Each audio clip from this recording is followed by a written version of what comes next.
Cosmic Girl 101 signing on for the Cancer Rising Astrology for the month of July 2024. Okay, Cancer Rising, let's look at some planetary transits of the outers and Jupiter.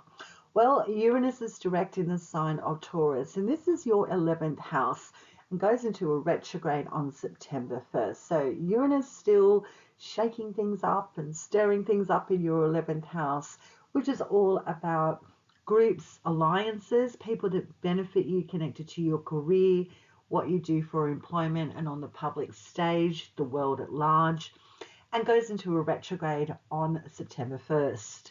Jupiter's direct in the sign of Gemini, and this is Jupiter's detriment sign, your 12th house, and goes into a retrograde on October 9. Jupiter in the 12th can have you very aware of things that can be culled, create more structure and order in things that have been going on chronically for a very long time. And this is where Jupiter can help exacerbate things and create some drama, but loud enough for you to know that things need to be left behind and dealt with once and for all, with that Jupiter transiting in the 12th house for you, Cancer Rising. Pluto's retrograde in the sign of Aquarius, and this is your 8th house. So you've got Pluto slowly grinding into a retrograde in the 8th house, which is all about investments, assets, also to do with inheritances, insurances, and also connected with partnerships, be them intimate or otherwise. That 8th house is very connected to other people's assets and resources as well. So when Pluto is retrograding here in your 8th house, Cancer Rising, you have an opportunity to sift through the debris and understand what's working or overwhelming you connected to those 8th house topics and a partner as well. There could also be a potential for creating great wealth and a great deal of gold, if you will, in those 8th house topics connected to investments and assets. Then it's going to continue its retrograde motion, but ingress into the sign of Capricorn, your 7th house, on September 1st.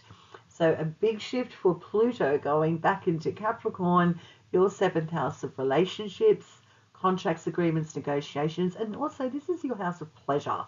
So when Pluto transits here in a retrograde from September 1st, things could be very obvious to you what's working, what's not, connected to relationships, contracts and agreements, and your sense of pleasure. What is that's working and what's not. It's a helpful retrograde indeed for you as a Cancer Rising. Saturn's retrograde in the sign of Pisces, your 9th house, and goes direct on November 15. So when you've got Saturn retrograding in your 9th house, Cancer Rising, we are trying to establish more security connected to the 9th house topics of international correspondence and relationships, legal aspects of our lives, if any at all, our spiritual and philosophical outlooks, also to do with media and publishing. So Saturn's doing his magic in slowing things down for that 9th house for you as a Cancer Rising, trining your 1st house, and goes direct on November 15. Well, on July 2nd, the second day of the month, we've got Neptune going into a retrograde in Pisces, your 9th house as well, co-present with that retrograde Saturn, and goes direct on December 17. So Neptune now really stirring the pot in creating something quite obvious connected to illusion or delusion, what's working, what's not working, and can really help you establish what creatively is going to work for you moving forward in the 9th house topics or what isn't. So interesting transits for you as a Cancer Rising. Yet, the 9th house is trining your 1st house, so it's beneficial to establish what's real, what's not. Saturn and Neptune in a retrograde can really help you identify and eliminate. We open up the month of July on the 5th with a new moon in Cancer, your 1st house. Now, the moon is your ruling planet if you're a Cancer Rising, so it's going to really be quite significant to you to know what stage of the lunation cycle the moon is in, because this is your ruling planet and you're going to be very organically drawn to the lunation psychic, intuitive feelings and understand that things are changing and percolating internally for you. So we've got this new moon occurring in your first house on the 5th of July, Cancer rising, and this is a brand new journey that feels emotionally connected, or you feel psychically driven to move in a new direction connected to your character, how people see and respond to you, your physical body, and your psychology. So enjoy the brand new start if you're feeling like things are a little stale. July 21st, there's a full moon occurring in the sign of Capricorn, which is the moon's detriment sign. And quite simply because the moon's not at home in Cancer, which is your first house. It's all the way across in the 7th house opposing you. So when you have a full moon lit up here opposing your first house in the 7th, it's quite obvious what's working in regards to pleasure and connections and relationships. And this is the moment to at least acknowledge and have a conversation, even if it's emotionally difficult. You can get some sort of merit or get some clarity connected to agreements, contracts, negotiations, relationships, and even understanding what's working for you when it comes to your sense of pleasure. Now, Saturn is the depositor of the moon, which quite simply means Saturn is the ruling planet of the sign of Capricorn, and he's retrograde in Pisces, your 9th house, sextiling the full moon. So Saturn can sort of help bring to the surface, things that are working or not, if we need to create more discipline, especially with relationships or your sense of pleasure in regards to higher education, universities, international and foreign connections, legalities, spiritual and philosophical beliefs, media and publishing. So it's a helpful full moon. If you don't want to even acknowledge something, it's going to be hard to miss, or something's going to be brought across your proverbial table for you to emotionally address or express on the 21st of July. Now the Sun continues its transit in the sign of Cancer, your first house. And so for the first few weeks of the month of July, you've got that Sun lighting up your first house of you.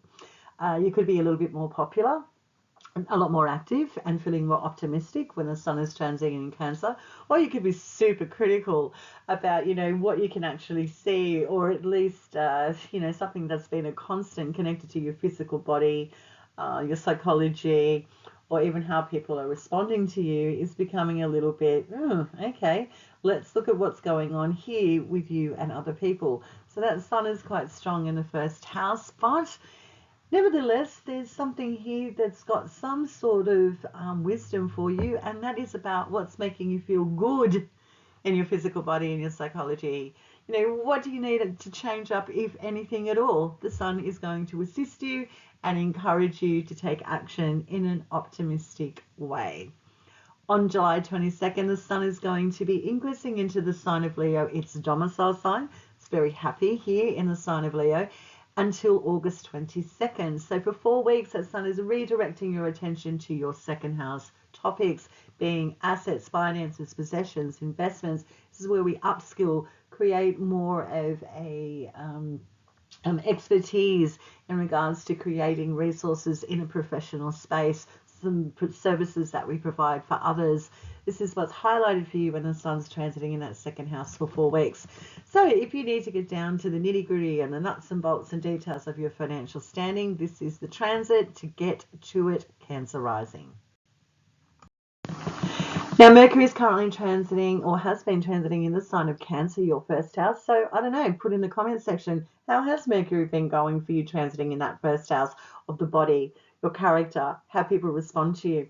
Mercury is all about communication, movement, and being lit up internally with our cerebral spaces, very active and very chatty. Well, on the 2nd of July, Mercury is going to be leaving your first house of Cancer and ingressing into the sign of Leo, your second house. Now, Mercury here is very active and very aware of, let's gather some details about the second house topics of resources, assets, investments, and upskilling and learning. And this is where Mercury can have you looking at different options and diverse opportunities than you possibly have entertained for a little while. So enjoy the transit of Mercury in that second house. It's really going to have you moded up about what's working and what's not in regards to the second house topics of wealth and resources.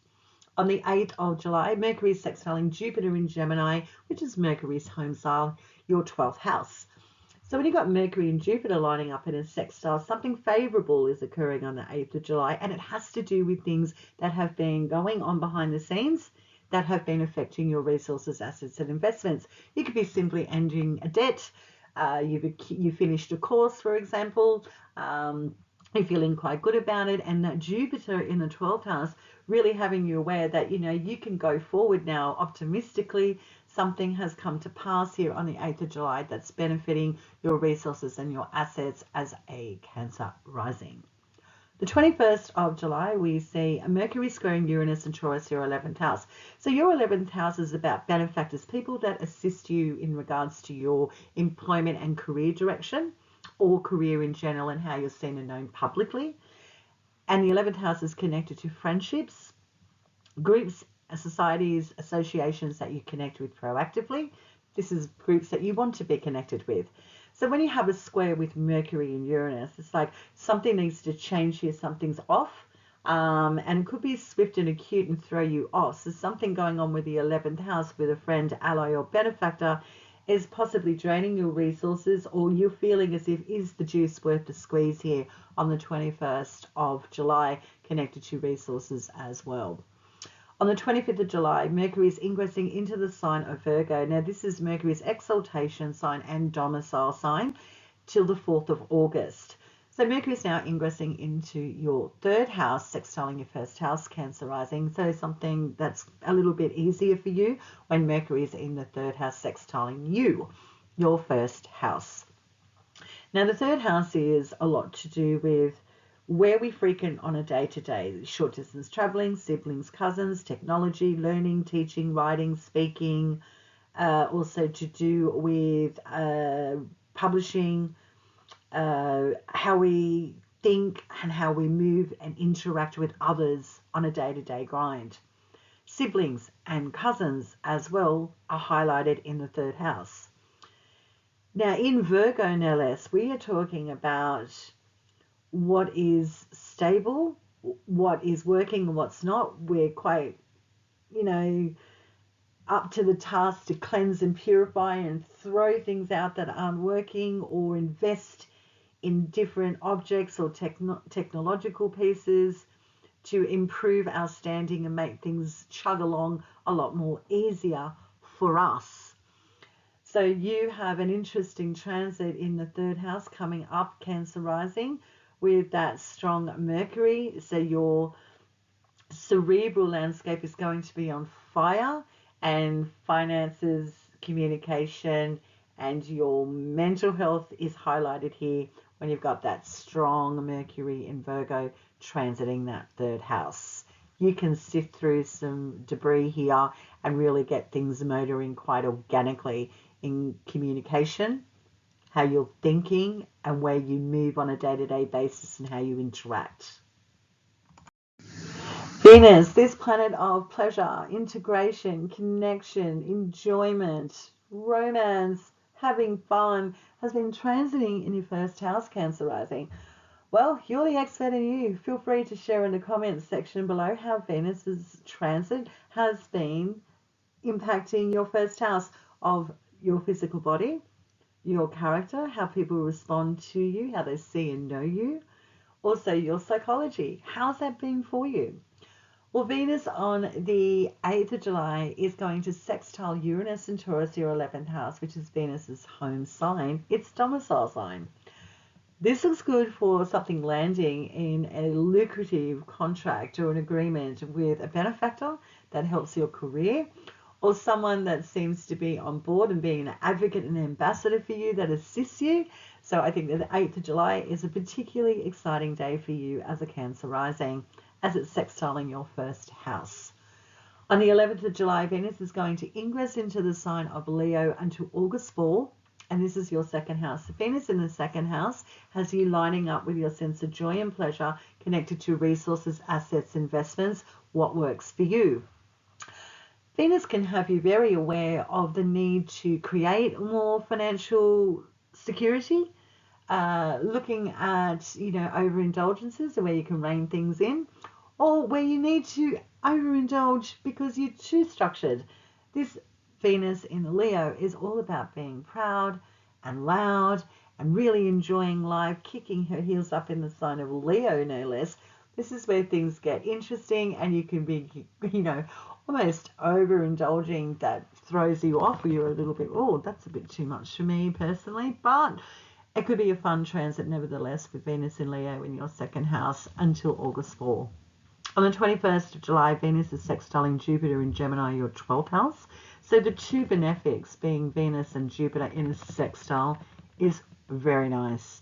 So something from the 12th house to the second house is connecting on this day. It could be a big reveal, a news.